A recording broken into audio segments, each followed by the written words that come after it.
যেই তার কাছে যায় সে তার ভক্ত হয়ে যায়। কে মুহাম্মদ?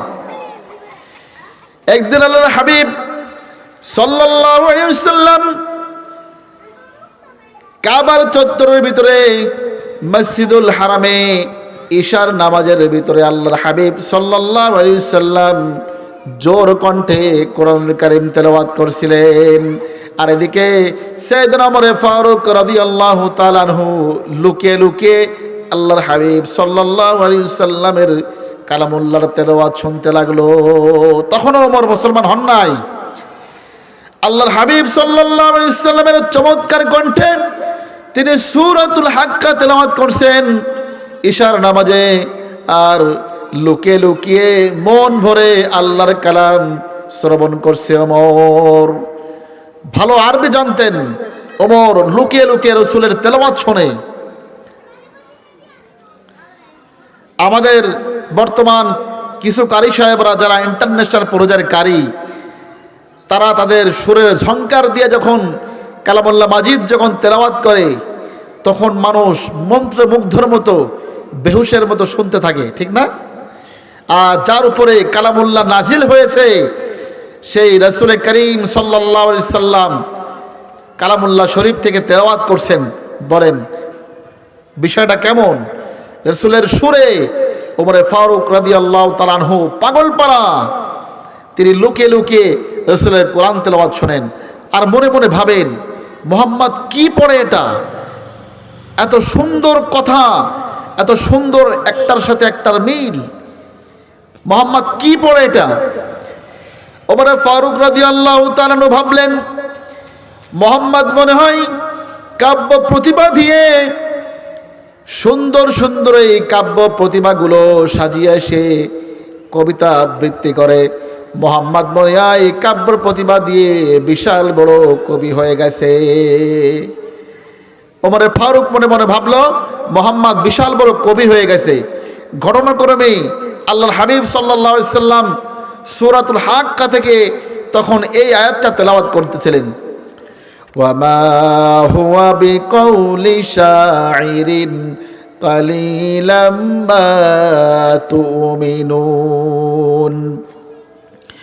আল্লাহর হাবিব সাল্লাল্লাহু আলাইহি সাল্লাম তখন যে আয়াতটা তেলাওয়াত করছিলেন তার অর্থ হলো এটা কোনো কবির কবিতা নয়, তোমরা অল্প সংখ্যক মানুষই ঈমান আনো। ওমর ফারুক তবাক, উনি তো পিছে লুকিয়ে লুকিয়ে রাসূলের কথা শোনে আর মনে মনে ভাবলেন যে মুহাম্মদ মনে হয় কবি হয়ে গেছে। কিন্তু রাসূল কোরআনের আয়াত পড়ে যাচ্ছে যে না, এটা কবির কোনো কবিতা নয়, অল্প সংখ্যক লোকই তোমরা ঈমান আনো। ওমর ফারুক তো অবাক হয়ে গেছে, কি রে আমি মনে মনে ভাবলাম আর মুহাম্মদ আমার মনের কথা বুঝতে পেরে সে বলে দিল এটা কবির কবিতা নয়। না, আমি যেটা ভেবেছি এটা ভুল, মুহাম্মদ কবি নয়, আমি ভুল ধারণা করেছি। না, মুহাম্মদ কবি না, মুহাম্মদ না দেখে মানুষের মনের ভিতরে কি চলে এটা বলে দিতে পারে। আমি ভুল ধারণা করেছি, মুহাম্মদ কবি নয়, মুহাম্মদ বিশাল বড় গণক। আমি মনে মনে কি ধারণা করি এটা বলে দেয়, মুহাম্মদ তো বিশাল বড় গণক হয়ে গেছে। ওমর ফারুক এটা চিন্তা করতে থাকে। তখন আল্লাহর হাবিব সাল্লাল্লাহু আলাইহি ওয়াসাল্লাম যে আয়াতটা তেলাওয়াত করতেছিলেন, ওয়ালা বিকাউলি কাহিনী কালিলাম মা তাযাক্কারুন। এই আয়াতের অর্থ হলো এটা কোনো গণকের গণনা নয়, খুব অল্প সংখ্যক লোকই তোমরা এই বাণী থেকে উপদেশ গ্রহণ করো। ওমর ফারুক তো এবার হতবাক, কি রে আমি মনে করলাম মুহাম্মদ কবি হয়ে গেছে, না মুহাম্মদ বলে দিলে এটা কবির কবিতা নয়। আমি মনে করলাম মুহাম্মদ মনে হয় বিশাল বড় গণক হয়ে গেছে। মুহাম্মদ বলে না, এটা কোনো গণকের কথা নয়, এটা কোনো গণকের গণনা নয়। তাহলে এটা কি? কি এটা? তাহলে কি পড়ে মুহাম্মদ? মুহাম্মদ এটা কি পড়ে? এত সুন্দর কথা কোথা থেকে পাই? মুহাম্মদ কি পড়ে? এটা কি? ওমরে ফারুক মনে মনে এটা ভাবতে লাগলেন।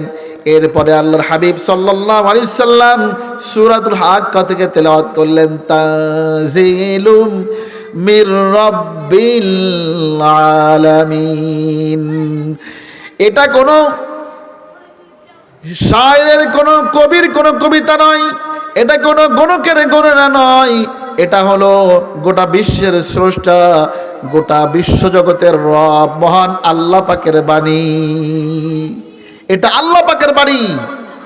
ওমর ফারুক রাদিয়াল্লাহু তাআলা আনহু মুগ্ধ হয়ে গেলেন তেলাওয়াত শুনে। এই ওনার হৃদয়ের ভিতরে সূরাতুল হাক্কার আরেকটা ধাক্কা লেগে গেল। রসুলের দুয়ার সেই নূরানী আবাস তার হৃদয়কে ছুঁয়ে গিয়েছিল। আবার এই সূরাতুল হাক্কার একটা ধাক্কা অন্তরে লেগে গেল। ওমরে ফারুক তো পাগল পারা হয়ে হাঁটতে থাকে। এদিকে শয়তান তো বসে নাই, শয়তান ওমরে ফারুককে ধোঁকা দিতে লাগলো। আসসালামু আলাইকুম ওয়া রাহমাতুল্লাহি ওয়া বারাকাতুহু।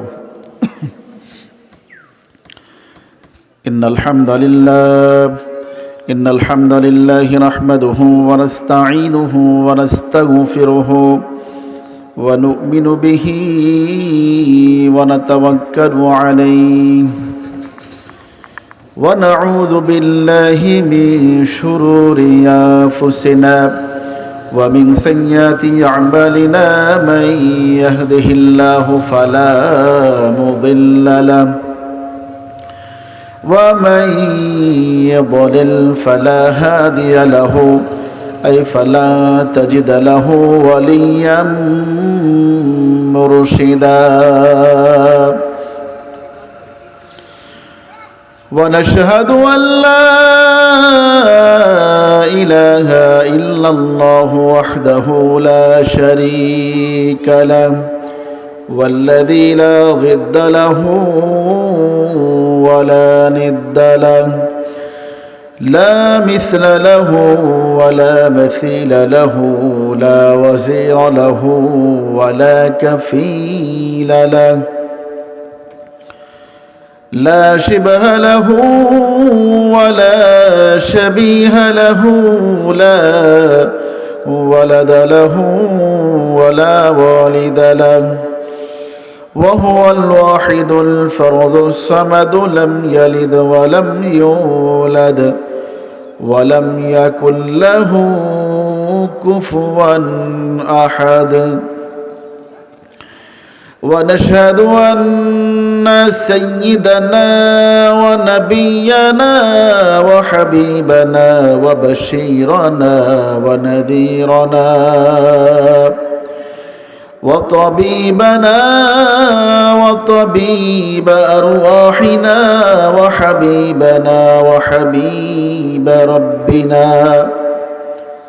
محمدا عبد الله ورسوله أرسله بالحق بشيرا ونذيرا وداعيا إلى الله بإذنه وسراجا وقمرا منيرا আওয়াজ ক্লিয়ার করেন না। فقد قال الله سبحانه وتعالى في كلامه المجيد وفي فرقانه الحميد أعوذ بالله من الشيطان الرجيم بسم الله الرحمن الرحيم إن الله وملائكته يصلون على النبي يا أيها الذين آمنوا صلوا عليه وسلموا تسليما اللهم صل على محمد وعلى آل محمد كما صليت على إبراهيم وعلى آل إبراهيم إنك حميد مجيد اللهم بارك على محمد وعلى آل محمد كما باركت على إبراهيم وعلى آل إبراهيم إنك حميد مجيد হাত পেতেছি দরবারে আজ ওগো রহিম রহমান দাও মোর সেই ঈমান দাও মোর শক্তি তোমার দিনের পথে গাইতে পারি যেন গান আমি তোমার দিনের পথে গাইতে পারি যেন গান হাত পেতেছি দরবারে আজ ওগো রহিম রহমান দাও মোর সেই ঈমান দাও মোর শক্তি তোমার দিনের পথে গাইতে পারি যেন গান আমি তোমার দিনের পথে গাইতে পারি যেন গান কোরআনের তরে কণ্ঠ আমার কবুল তুমি করে নাও জান্নাতি মানুষের পথের দিশা আমায় তুমি দিয়ে দাও কোরআনের তরে কণ্ঠ আমার কবুল তুমি করে নাও জান্নাতি মানুষের পথের দিশা আমায় তুমি দিয়ে দাও কণ্ঠে আমার তুমি দাও ঢেলে সেই সুর কণ্ঠে আমার তুমি দাও ঢেলে সেই সুর ভরে যেন মুমিনের প্রাণ তোমার দিনের পথে গাইতে পারি যেন গান আমি তোমার দিনের পথে গাইতে পারি যেন গান রাসূলের প্রেমে যেন হয় কবিতা তাই গাওয়া আমারে গান যে গানের পথ ধরে গাইবে সবাই তোমার দিনের জয়গান রাসূলের প্রেমে যেন হয় কবিতা তাই গাওয়া আমারে গান যে গানের পথ ধরে গাইবে সবাই তোমার দিনের জয়গান মোর প্রিয় রাসূলের প্রীতি যেন চিরদিন মোর প্রিয় রাসূলের স্মৃতি যেন চিরদিন এ গানে থাকে অম্লান, তোমার দিনের পথে গাইতে পারি যেন গান আমি, তোমার দিনের পথে গাইতে পারি যেন গান।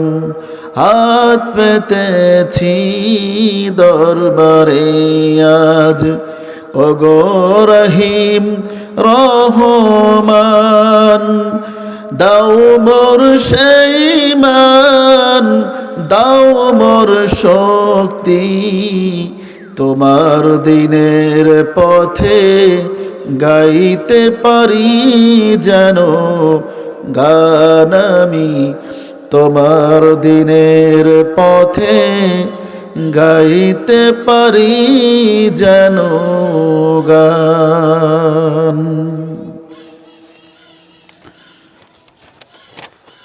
ঐতিহ্যবাহী কুমিল্লা জেলার অন্তর্গত বড়ুয়া থানাধীন মধ্য লক্ষ্মীপুর চেয়ারম্যানবাড়ি জামে মসজিদের উদ্যোগে 15তম বার্ষিক ওয়াজ মাহফিলের সম্মানিত সভাপতি মুআজ্জাজ মুকাররম জাতির মাথার মুকুট শেরে তাজ হযরত উলামায়ে কেরাম, মুরব্বিয়ান ইজম সুশীল সমাজ, অত্র এলাকা এবং পার্শ্ববর্তী এলাকার বিভিন্ন মসজিদ থেকে আগত মুহতারাম আইম্মে মাসাজিদ ও খুতাবায়ে মাসাজিদ, মুকাররম উলামা, মাদ্রাসা, স্কুল, কলেজ, ইউনিভার্সিটি, বিভিন্ন শিক্ষাঙ্গন থেকে আগত মুকাররম আসাতিজা, সম্মানিত শিক্ষক মণ্ডলী, সম্মানিত প্রধান অতিথি, বিশেষ অতিথিবৃন্দ,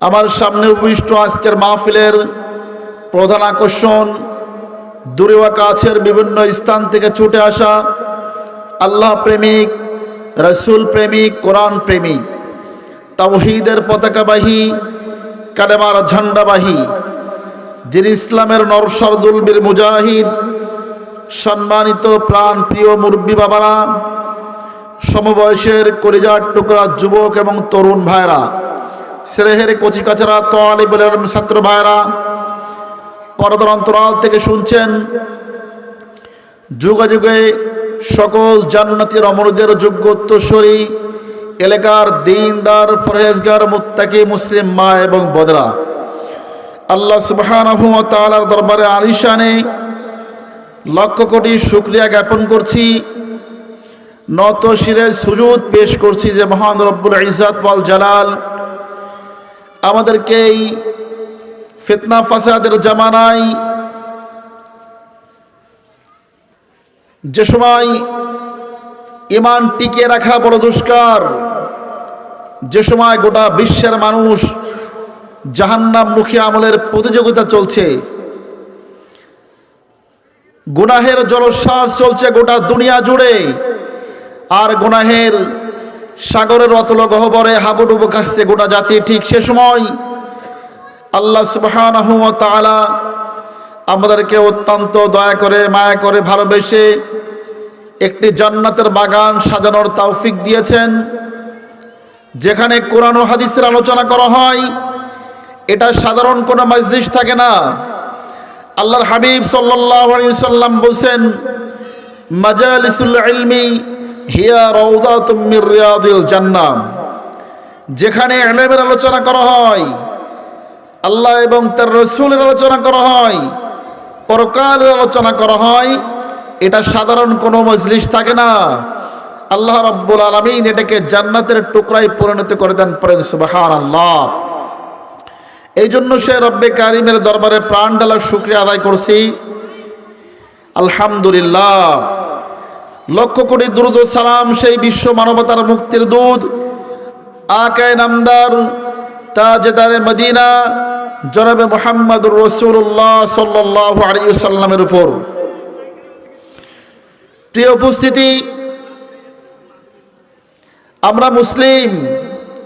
আল্লাহ রাব্বুল আলামিন আমাদেরকে মুসলমানের সন্তান হিসেবে মুসলমানের ঘরে জন্ম দিয়েছেন, পৃথিবীতে পাঠিয়েছেন। কোনো নাস্তিক, কোনো মুরতাদ, কোনো বেঈমানের ঘরে নয়। এই জন্য আমরা আল্লাহ রাব্বুল আলামিনের ভালোবাসা, আল্লাহ রাব্বুল আলামিন আমাদেরকে না চাইতেই, তার কাছে কোনো কিছু না চাইতেই তিনি আমাদেরকে আশরাফুল মাকলুকাত হিসেবে সৃষ্টি করছেন, মুসলমানের সন্তান বানিয়েছেন।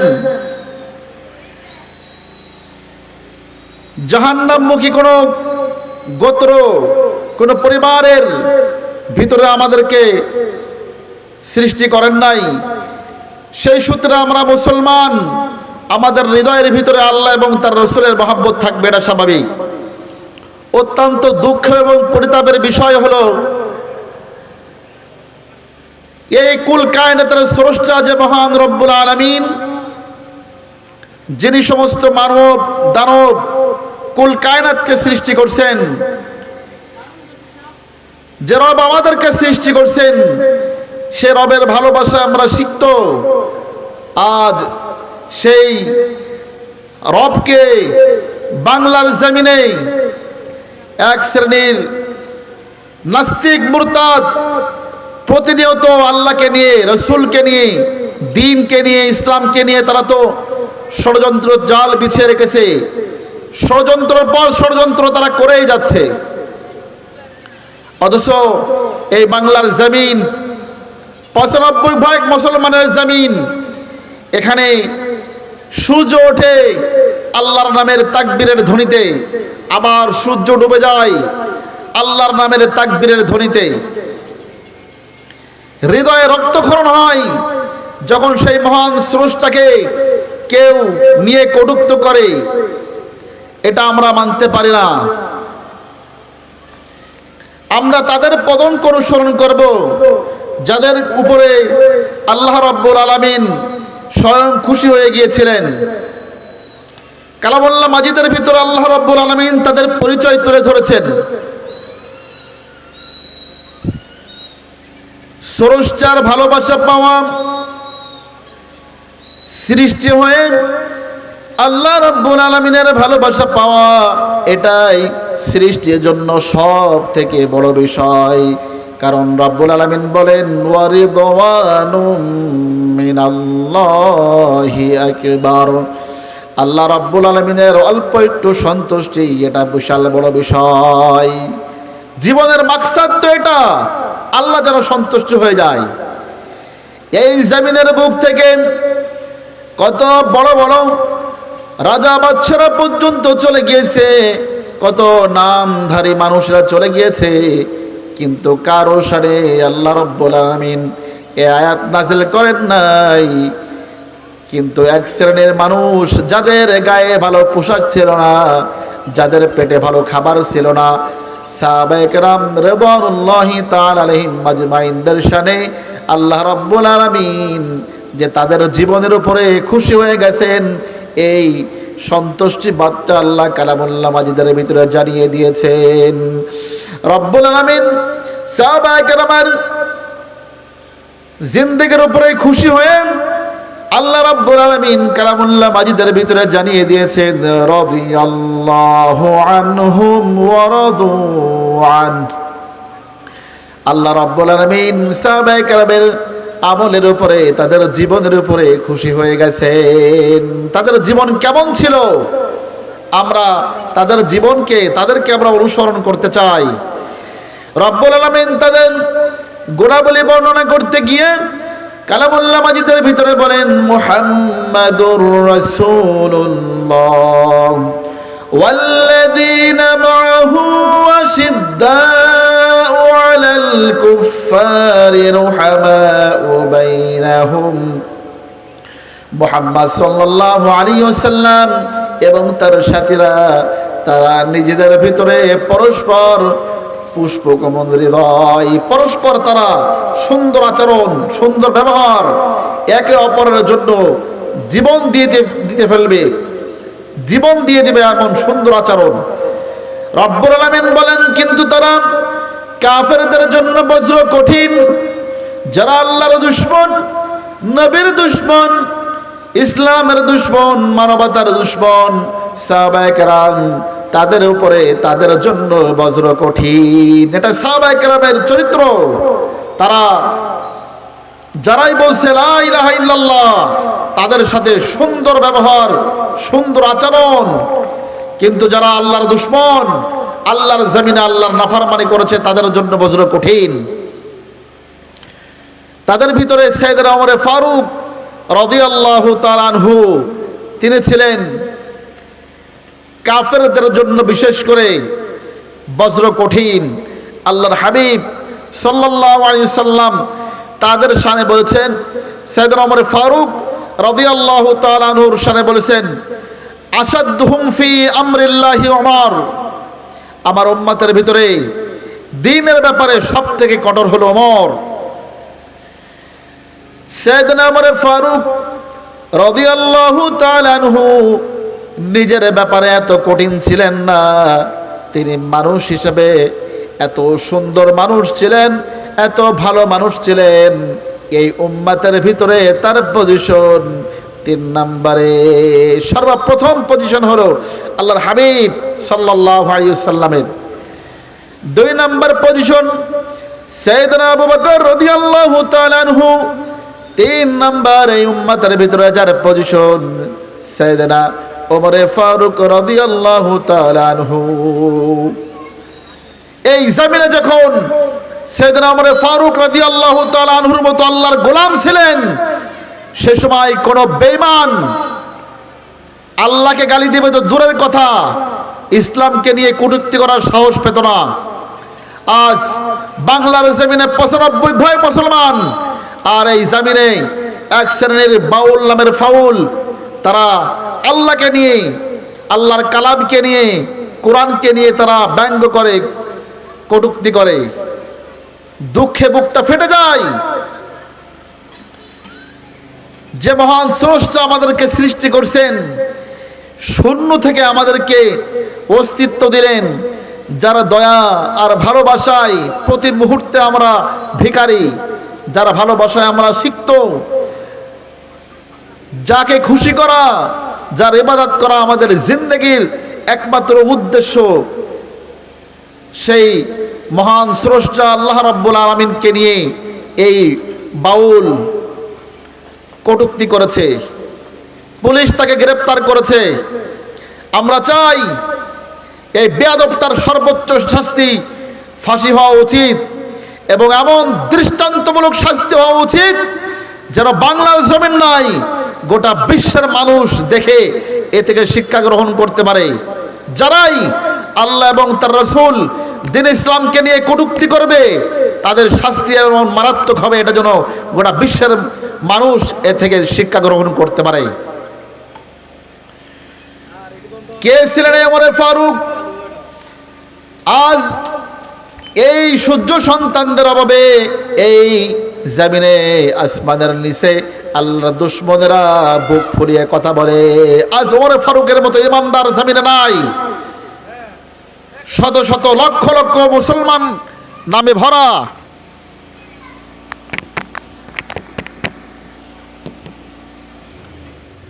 আলহামদুলিল্লাহ, মুসলমান দিয়ে আজ জমিন ভরা, কিন্তু সাইয়েদনা ওমর ফারুক রাদিয়াল্লাহু তাআলা আনহুর মতো মুসলমান নাই। তাদের অন্তরে যেমন আল্লাহর মহব্বত, রাসূলের মহব্বত, দ্বীনের ভালোবাসা ছিল, এই আল্লাহর ভালোবাসায় সিক্ত হৃদয় বড় অভাব, যার কারণে আল্লাহর দুশমনেরা আজ ওপেন ফিল্ডে আল্লাহকে নিয়ে কটূক্তি করে, আল্লাহর বাণী মহাগ্রন্থ কালামকে নিয়ে পর্যন্ত কটূক্তি করে। আফসোস, মুসলমানদের সূচনা লগ্ন আল্লাহর হাবিব সাল্লাল্লাহু আলাইহি সাল্লাম নবুয়ত পাওয়ার পর তার নিকটবর্তী আত্মীয় স্বজনদের ভিতরে যারা তার মুহিব্বিন ছিলেন, তাদেরকে কালেমার দাওয়াত দিয়ে দিয়ে ইসলামে দীক্ষিত করতে লাগলেন। নবমুসলিম সাহাবায়ে কেরাম যেই কালেমা পড়ে ইসলামের সুজল ছায়ার নিচে আসে, বেঈমান কাফেরেরা তাদের উপরে নির্মম অত্যাচার করতে থাকে, নির্মম অত্যাচারের স্টিম রোলার চালাতে থাকে, যেন তারা নির্যাতনের শিকার হয়ে ইসলাম থেকে দূরে সরে যায়। কিন্তু আল্লাহর মহব্বত যাদের অন্তরের ভিতরে ঢুকেছে তারা জীবন দিয়ে দিতে পারে, কিন্তু আল্লাহকে ছাড়তে পারে না। কথা বলেন ঠিক কিনা? সাহাবায়ে কেরাম, নবী মুসলিম, অল্প সংখ্যক সাহাবী কাফেরদের নির্যাতন সহ্য করেও তারা লুকিয়ে লুকিয়ে আল্লাহকে ডাকতে থাকেন। আল্লাহর হাবিব সাল্লাল্লাহু আলাইহি ওয়াসাল্লাম আল্লাহর কাছে দোয়া করলেন, রব্বুল আলামিন, এই মক্কার জমিনে দুইজন এমন আছে, এই দুইজনের ভিতরে আল্লাহ তুমি একজনকে ইসলামের সুশীতল ছায়ার নিচে নিয়ে এসে ইসলামকে তুমি শক্তিশালী করো গো আল্লাহ। আল্লাহর হাবিব সাল্লাল্লাহু আলাইহি ওয়াসাল্লাম তাহাজ্জুদের নামাজে দোয়া করলেন, আল্লাহুম্মা আইজ্জাল ইসলাম বিহাব্বির রাজুলাইনি ইলাইক। ও আল্লাহ, মক্কার জমিনে দুইজন এমন ব্যক্তি আছে, একজন হলো খত্তাবের পোলা ওমর, আর একজন হলো হিশামের বেটা আবু জাহেল। ও আল্লাহ, তুমি এই দুইজনের ভিতরে যাকেই পছন্দ করো, যে তোমার কাছে প্রিয়, রাব্বুল আলামিন এই দুইজনের ভিতরে একজনকে তুমি ইসলামের সুশীতল ছায়ার নিচে আশ্রয় দিয়ে ইসলাম এবং মুসলমানদেরকে সাহায্য করো আল্লাহ। আল্লাহর হাবিব সাল্লাল্লাহু আলাইহি ওয়াসাল্লাম দোয়া করলেন তাহাজ্জুদের নামাজে। আল্লাহর হাবিব সাল্লাল্লাহু আলাইহি ওয়াসাল্লামের এই দোয়া, তাহাজ্জুদের দোয়া আল্লাহর দরবারে কবুল হয়ে গেল। রাসূলের এই দোয়া সাইয়েদনা ওমর ফারুক রাদিয়াল্লাহু তাআলা আনহু তখনও মুসলমান হন নাই। ওমরের হৃদয়ের ভিতরে একটা ধাক্কা লাগলো, রাসূলের দোয়ার একটা ধাক্কা তার অন্তরের ভিতরে লেগে গেল। তিনি আগে যেমন স্বাভাবিক ছিলেন, এখন আর কোনো কিছু ভালো লাগে না, স্বস্তি পায় না। তিনি লুকিয়ে লুকিয়ে মুহাম্মদ সাল্লাল্লাহু আলাইহি সাল্লামকে ফলো করতে লাগলেন। মুহাম্মদ ডাইনে যায় তো ওমর ডাইনে, মুহাম্মদ বামে যায় ওমর বামে, লুকিয়ে লুকিয়ে ফলো করে কে এই মুহাম্মদ।